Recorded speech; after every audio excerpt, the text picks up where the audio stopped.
Decía alguna vez Charles Spurgeon, un famoso predicador, nuestro Dios feliz debe ser adorado por un pueblo feliz. ¿Qué opina usted de esa frase? Bastante retadora, ¿no? Así decía Spurgeon, nuestro Dios feliz debe ser adorado por un pueblo feliz. Ahora, tengamos en cuenta que esto no lo está diciendo una persona que no sabe absolutamente nada acerca del sufrimiento. Spurgeon tenía una enfermedad que se conoce como gota, que causaba terrible dolor en sus extremidades, que enfrentaba depresiones fuertes, como se registran en su diario, en el diario de su esposa Susana. Sin embargo, Spurgeon era capaz de testificar que el gozo es posible cuando está anclado en Cristo. La vida cristiana, mis hermanos, a veces es descrita en la Escritura como una vida de gozo. Vengan para que tengan vida y vida en abundancia. Las buenas nuevas de salvación son descritas como nuevas de gran gozo en el anuncio de los ángeles cuando Jesús nació. Pero hay que ser realistas y hay que hacer la pregunta: ¿cómo podemos regocijarnos siempre en un mundo lleno de pruebas, enfermedades y sufrimientos? ¿Será que Dios nos está llamando a que vivamos una especie de vida alejada del mundo para que por fin seamos felices? ¿Para que por fin tengamos gozo? La respuesta es no. La respuesta es que la Escritura no solo nos llama al gozo, sino que nos dice cómo podemos vivir gozosamente. En el pasaje que leímos hoy, hay 3 mandamientos en el segundo pasaje. Estén siempre gozosos, oren sin cesar, den gracias en todo. Bueno, 4. Porque es la voluntad de Dios para ustedes en Cristo Jesús. Hay 3 mandatos allí bien claros. Oren sin cesar, estén siempre gozosos, oren sin cesar, den gracias en todo. Y los 3 mandatos actúan juntos, especialmente los 2 últimos, la oración sin cesar y el dar gracias, para llevarnos a una vida de gozo. En otras palabras, es la oración con acción de gracias la que sostiene el gozo. Eso es lo que está diciendo Pablo. Es la oración con acción de gracias la que sostiene el gozo, incluso en las épocas más difíciles de la vida. Pablo le está escribiendo a la iglesia de Tesalónica. Y la iglesia de Tesalónica fue una iglesia que atravesó grandes dificultades. Cuenta el libro de Hechos que cuando el mensaje del evangelio fue llevado a la iglesia de Tesalónica, hubieron muchos tumultos.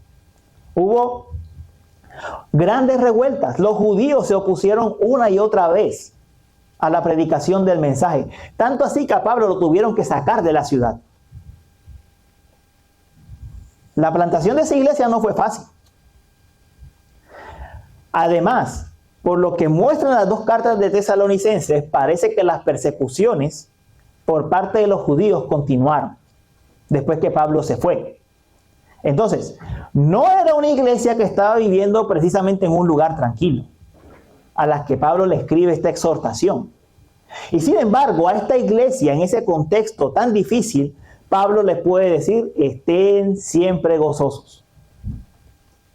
La pregunta naturalmente para nosotros es si él le puede dar esa instrucción a esa iglesia en esas circunstancias, ¿nos la puede dar a nosotros? Yo creo que sí. Yo creo que sí. Así que, mis hermanos, hoy vamos a estar hablando de estos 3 mandatos. Estar siempre gozosos, orar sin cesar, dar gracias en todo. Porque esa es la voluntad de Dios para ustedes en Cristo Jesús. Vamos a orar. Señor, pedimos tu guía, tu dirección en la exposición de este pasaje. Te pedimos, Señor, que salgamos hoy renovados, con una vida marcada por la gratitud, por un sentido de tu presencia, con oración incesante, que nos lleve a vivir gozosamente en este mundo, sin importar las circunstancias que enfrentemos. Te lo rogamos, Señor. Amén.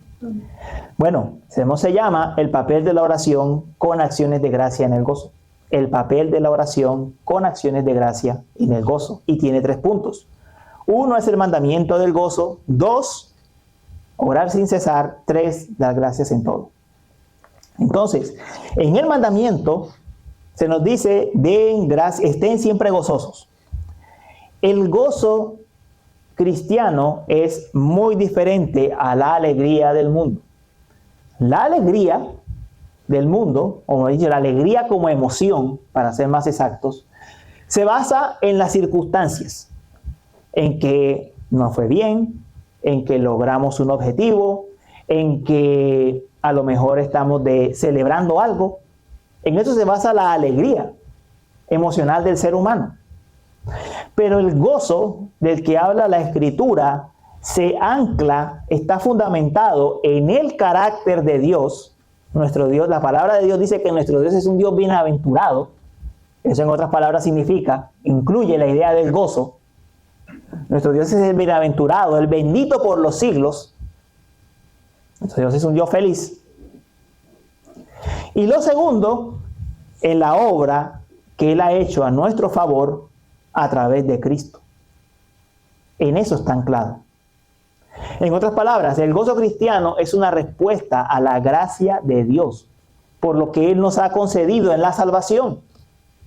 Nos ha regenerado, nos ha dado una nueva vida, nos ha justificado, nos ha adoptado, nos está santificando y nos asegura un lugar con Él en gloria. En eso se ancla el gozo cristiano. Como dice en un comentario Juan Calvino, el gozo del que habla Pablo es aquel que el Señor obra en nosotros por su Espíritu, de modo que no depende de la condición del mundo, sino de la esperanza inmutable de la salvación eterna. Me encanta la parte final del comentario de él. Se ancla en la esperanza inmutable que no cambia de la salvación eterna. Nosotros hemos sido llamados a una herencia, como dice el apóstol Pedro, que es inmarcesible, inmaculada, inmarchitable.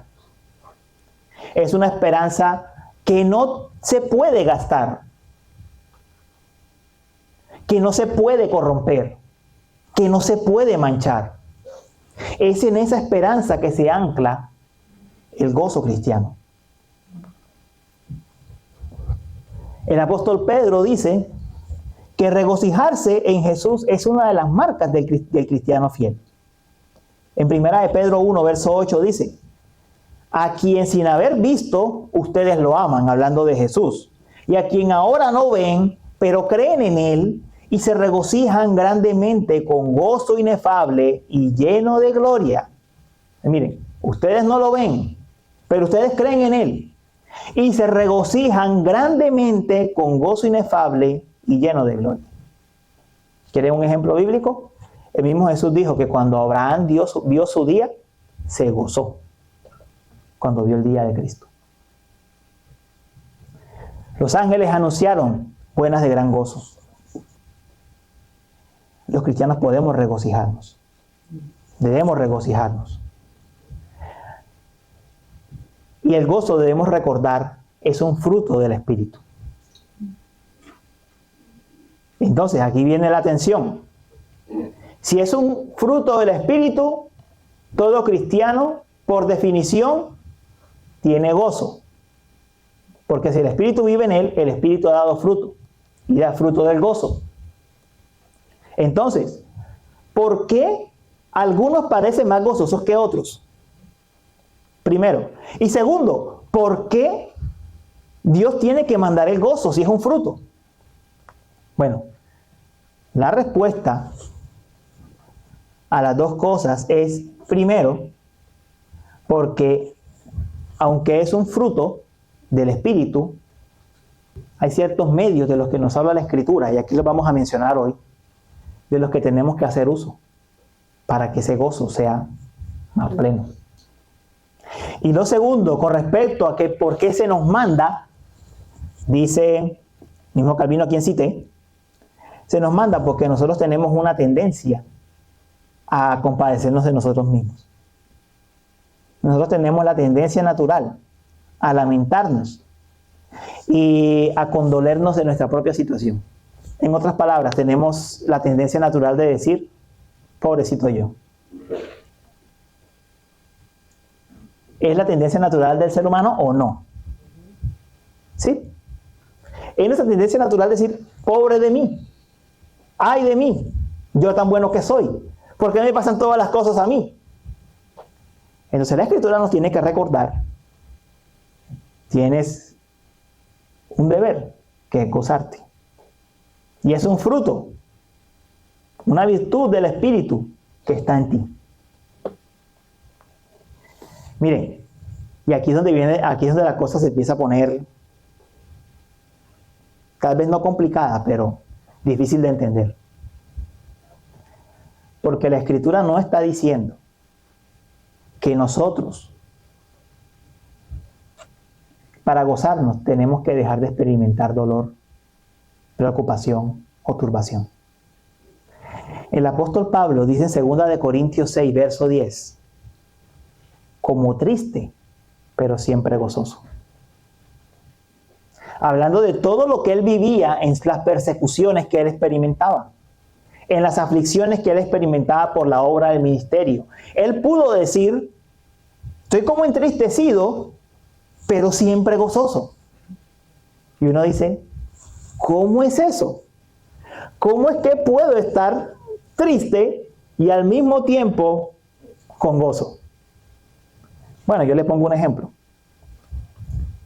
Supongamos, Dios no lo quiera, es solo un ejemplo. Supongamos que usted no tiene su casa asegurada y la casa se quema. Usted va a estar triste y contento. ¿Por qué? Su casa se quemó, lo perdió todo y no tiene posibilidad de reclamarle un seguro. Pero supongamos que en ese evento ni a usted ni a su familia le pasó nada. Usted se alegra de que a ustedes no les pasó nada.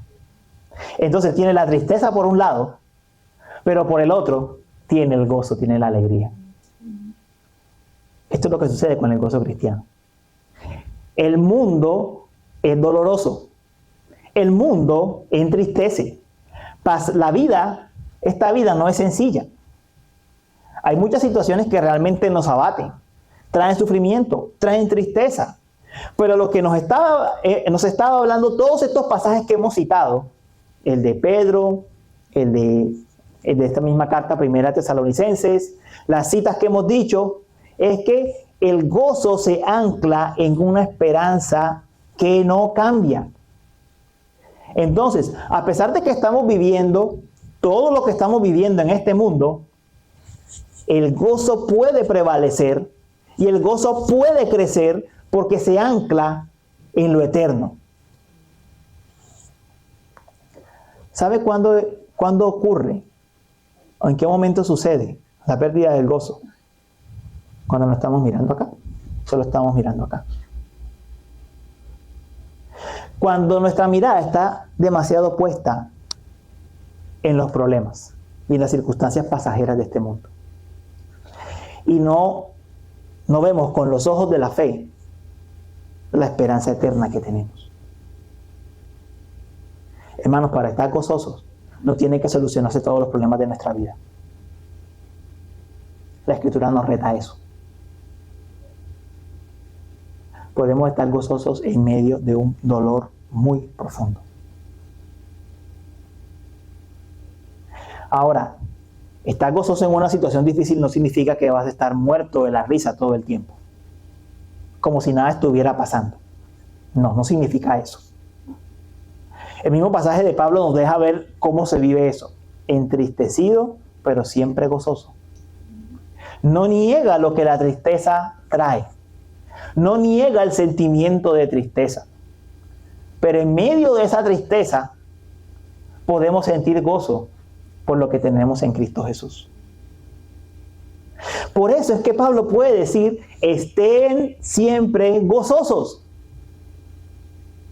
Porque no depende de las circunstancias. Depende de dónde tenemos la mirada puesta. De dónde está la mirada puesta. Y como sucede con cada mandato de Dios, Dios no solo nos ordena algo, sino que Él nos da su espíritu, la gracia y su poder para que lo podamos cumplir, para que lo podamos vivir.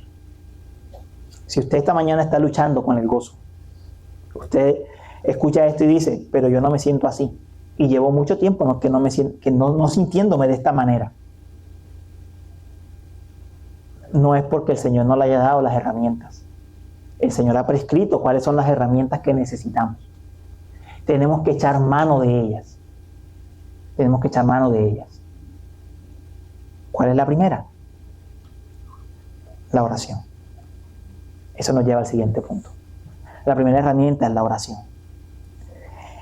Dice el pasaje, oren sin cesar. Oren sin cesar.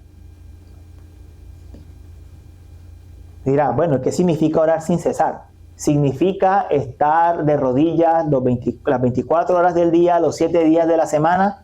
No, oración sin cesar no significa eso. Oración sin cesar no significa encerrarse a orar todo el tiempo, alejarse de todo lo que ocurre para solo dedicarse a orar. Eso no significa orar sin cesar. Orar sin cesar significa estar en actitud de oración permanente en toda circunstancia y en todo tiempo. Como dice una frase que me encantó.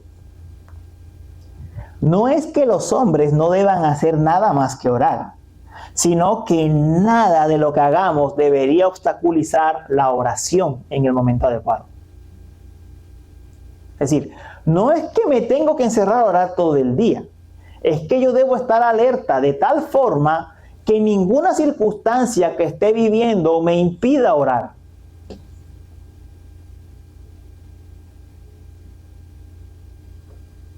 Pongo un ejemplo. Está Nehemías frente al rey de Persia. Está frente al rey. Es el copero. El rey lo ve entristecido. Le pregunta, ¿qué te pasa? Nehemías se queda pensando, ¿será que le hago la petición al rey o no? El pasaje no lo dice, hermano. El pasaje de Nehemías que estoy parafraseando. Pero si al rey no le hubiese agradado la petición de Nehemías, lo manda a decapitar ahí mismo. Nehemías, dice el pasaje, que eleva una corta oración y hace la oración al rey. Nehemías estaba en un tremendo peligro en ese momento. Si él elevaba la petición al rey y el rey no se agradaba, lo decapitaba. Pero incluso en esa situación de temor, de miedo, Nehemías lo primero que hace es orar. Y le pide al Señor que le dé gracia con el rey. El rey responde. Y los judíos pudieron volver a Jerusalén, a reconstruir los muros. Ninguna situación debería impedir que nosotros estemos dispuestos a elevar la petición apropiada que tiene que elevarse en el momento. Orar sin cesar, hermanos, pide de nosotros, en otras palabras, que estemos en alerta constante para orar. Orar sin cesar no niega, entre otras cosas, no niega que uno debe tener un tiempo privado a solas con el Señor. Uno lo debe tener. Pero la oración sin cesar entra como el estar apercibido de que Dios está allí y que Dios escucha. Es lo que los antiguos llamaban practicar la presencia de Dios. Practicar la realidad de que la presencia de Dios está allí con nosotros. Hay un libro muy hermoso sobre este tema, que se llama La práctica de la presencia de Dios. Pueden encontrar en internet, tiene apenas 30 páginas, creo. Y la persona que se está describiendo en el libro, que se llama Lorenzo, tenía esta práctica, o Lawrence en inglés, tenía esta práctica. Y hay un breve comentario sobre lo que él hacía. Voy a citarlo. El hermano Lorenzo sentía que era un gran engaño pensar que los momentos dedicados a la oración eran diferentes de otros momentos del día. Estamos estrictamente obligados a unirnos a Dios por medio de la acción en el tiempo de la acción y por medio de la oración en el tiempo de la oración. Su propia oración no era nada más que un sentido de la presencia de Dios, cuando su alma no era sensible a nada excepto al amor divino. Y cuando terminaba los momentos dedicados a la oración, no encontraba ninguna diferencia porque seguía estando con Dios, alabándole y bendiciéndole con toda su capacidad. Así pasaba su vida en un gozo continuo, aunque esperaba que Dios permitiese que le sobrevinieran algunos sufrimientos cuando estuviera más fortalecido. En otras palabras, él no dejaba que su vida de oración se quedara encerrada en el cuarto de oración. Es a eso a lo que el apóstol Pablo nos está llamando. Orar sin cesar. Estar apercibidos y orar en el momento que sea oportuno durante el día. Es a eso lo que nos está llamando. Y tenemos el ejemplo bíblico del Maestro, de Jesús. En Jesús encontramos en los evangelios, por ejemplo, que cita que Él se apartaba a los montes a orar. Pero también encontramos en los mismos evangelios a Jesús elevando oraciones espontáneas, según la situación lo determinaba. Por ejemplo, cuando resucitó a Lázaro, Jesús en ese momento elevó una corta oración y dijo: Padre, te doy gracias porque me has escuchado. Sabía que siempre me oyes, pero lo dije por causa de la gente que estaba alrededor, para que creyeran que tú me enviaste. Hizo una breve oración antes de hacer el milagro de la resurrección de Lázaro.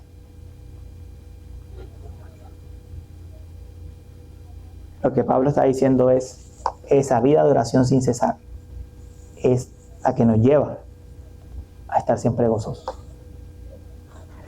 El secreto del gozo no está en que seamos suficientes en nosotros mismos.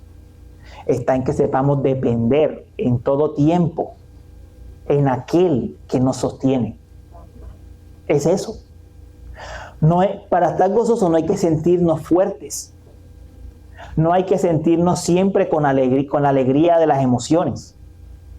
Para estar gozosos tenemos que depender de aquel que tiene la fuerza y el poder de sostenernos. Esa es la relación que está haciendo el apóstol Pablo. A la iglesia de Roma él le decía: gozándose en la esperanza, perseverando en el sufrimiento, dedicados a la oración. En el Nuevo Testamento usted va a encontrar esa relación siempre entre gozo y oración. Esa es una relación directa, gozo y oración. Hay muchos más ejemplos bíblicos, pero el punto es este. El punto es este. ¿Queremos gozarnos? ¿Queremos gozarnos más? Debemos darnos más a la oración, y especialmente a la oración sin cesar. Sin cesar. La última parte es dar gracias en todo. Y a mí me llama la atención que no solo en este pasaje, sino en otros, Pablo separa la oración de la acción de gracias. Porque en un sentido estricto, la acción de gracias hace parte de la oración. Pero ¿por qué Pablo lo separa aquí, en Filipenses, en Romanos? ¿Por qué Pablo siempre hace la distinción?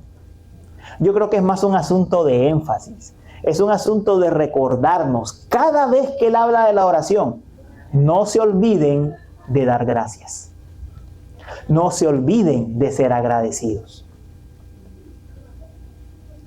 La acción de gracias, mis hermanos, Es una postura de corazón en que nosotros en todo tiempo estamos agradecidos con el Señor.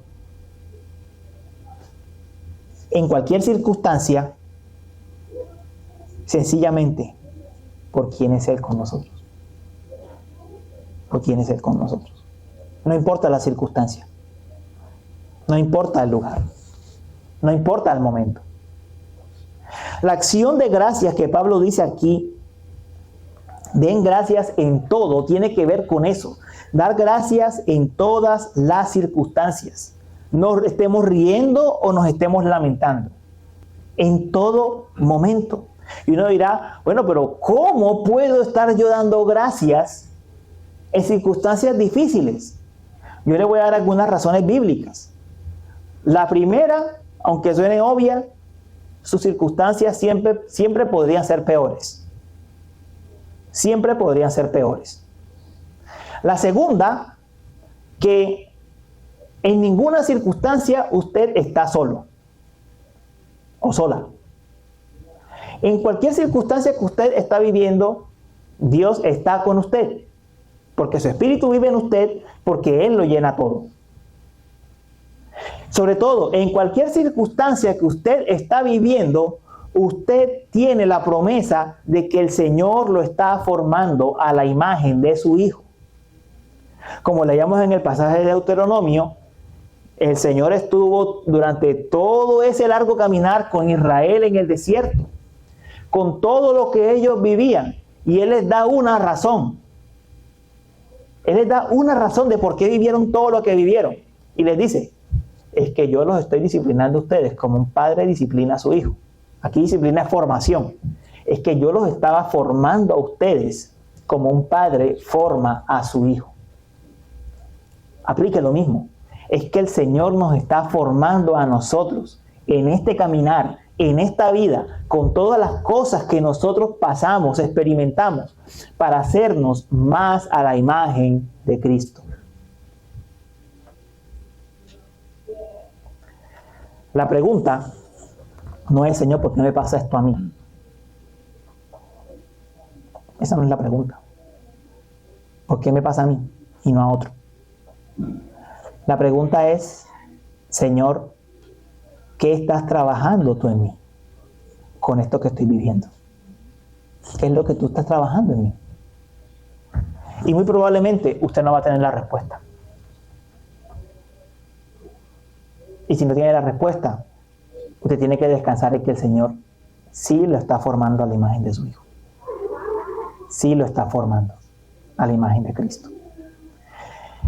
Entonces, mis hermanos, tenemos la preciosa garantía de que sea lo que sea que estamos viviendo, como creyentes, el Señor nos está formando a la imagen de su propio Hijo. Por eso nos podemos gozar en cualquier circunstancia. Esa es la razón. Esa es la razón. Por eso nos podemos gozar en lo que sea que estemos pasando. En que Él nos está guiando.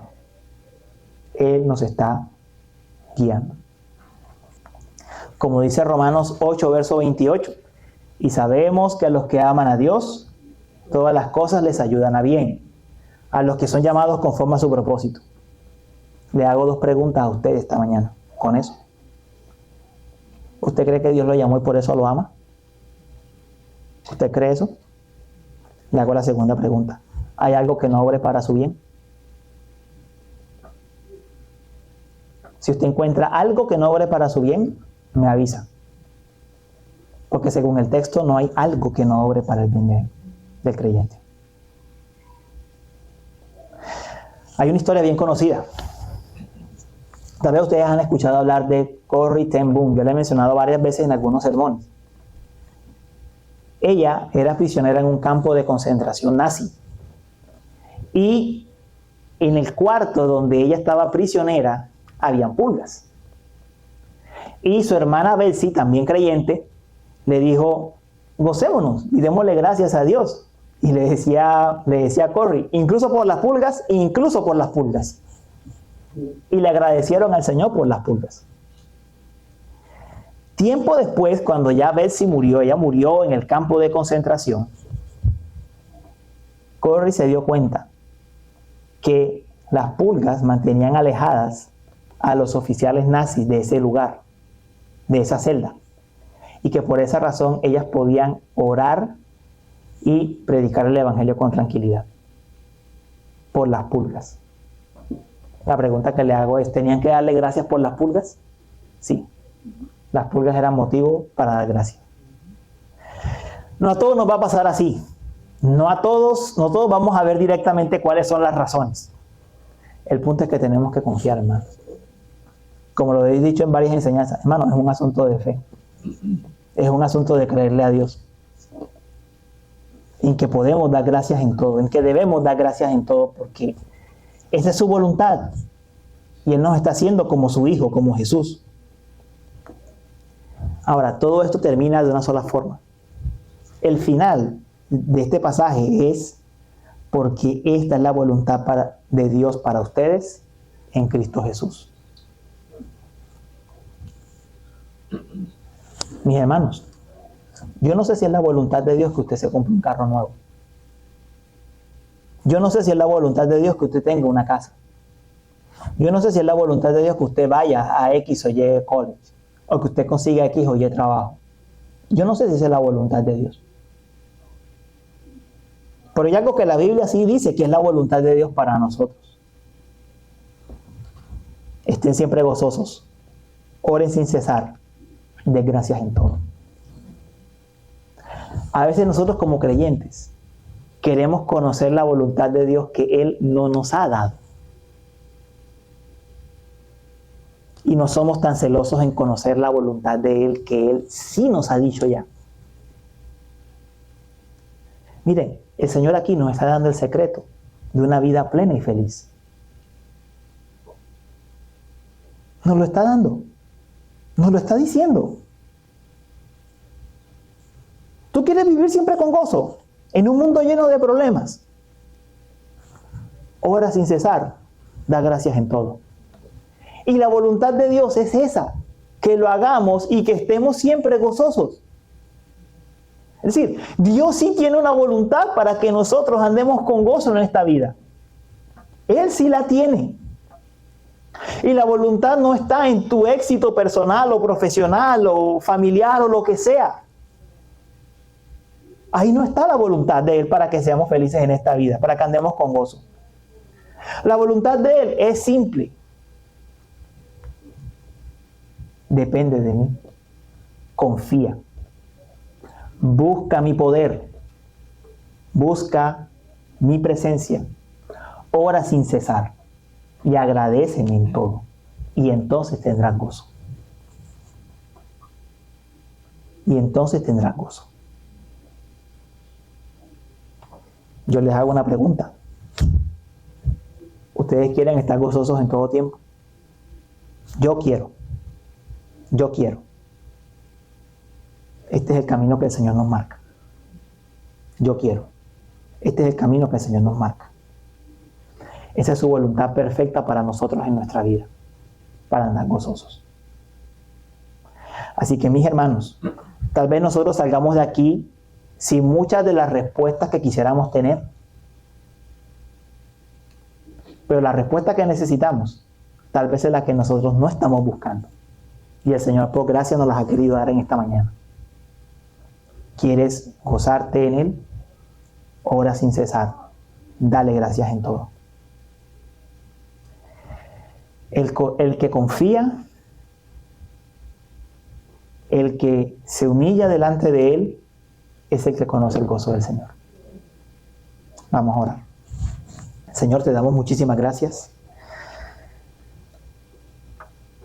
Señor, por esta enseñanza que nos dejas. Ayúdanos como iglesia, Señor. Ayúdanos a todos a vivir esta vida gozosa, plena en ti, Señor, alegre en ti. Nosotros te pedimos, ayúdanos a orar, Señor, sin cesar. Y ayúdanos, Señor,